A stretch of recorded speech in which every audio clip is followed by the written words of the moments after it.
Hello everyone, welcome back to my channel.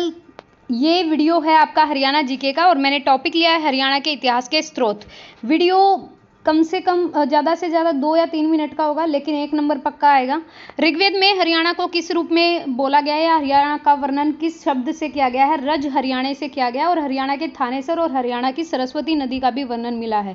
Question पूछे कि रज हरियाणा जो नाम रखा है हरियाणा का या वर्णन पाया गया है वो कौन से वेद में पाया गया? ऋग्वेद में।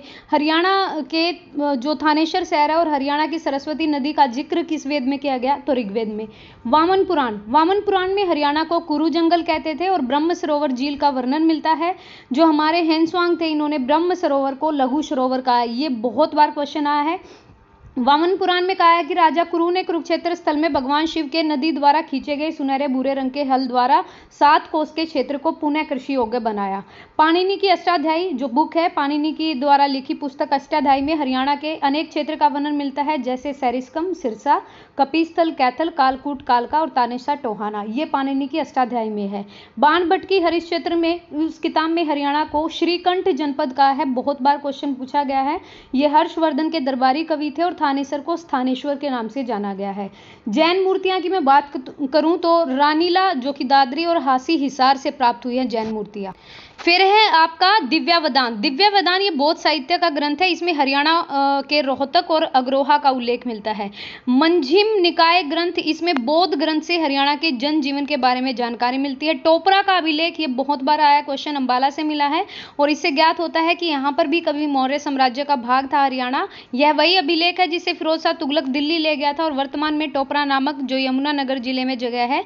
11वीं शताब्दी के चौहान राजा विग्रहराज चतुर्थ के 3 अभिलेख भी टोपरा के स्तंभ पर अंकित हैं, जिनसे मलेच्छों पर विग्रहराज ये 4th की विजय के संबंध के बारे में जानकारी मिलती है। तो विग्रहराज 4th की विजय के संबंध के बारे में जानकारी किस अभिलेख से मिलती है? तो वो मिलती है हमें जो टोपरा के 3 अभिलेख हैं उससे। आगे देखिए, एक ये चीज है प्रतिहार काल अभिलेख। राजा भोजराज के काल में यहाँ से 2 अभिलेख मिले हैं, पेवा और सिरसा का।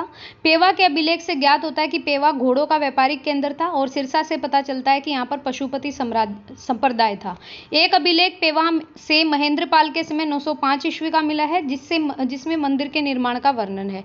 पालम अभिलेख और दिल्ली अभिलेख। दिल्ली हमारी 1912 में ऑफिशियली घोषित हो 1911 में ऑफिशियली घोषित हो गई थी और 1912 में इसको राजधानी बनाया गया था। इस अभिलेख में 1328 ईस्वी में हरियाणा को धरती का स्वर्ग कहा है। पालम अभिलेख और दिल्ली अभिलेख में ध्यान रखिएगा। कुषाण सिक्के, यहाँ पर कुषाणों का भी शासन रहा और इस बात का पता चलता है खोखरा कोट और औरंगाबाद के सिक्कों से। एक टॉपिक क्लियर हो गया। ज़्यादा से ज़्यादा आपकी देखो 3 मिनट लगी हैं, लेकिन एक टॉपिक क्लियर हो गया। यही अभिलेख हैं सारे हरियाणा के। Thank you so much video देखने के लिए। Thank you.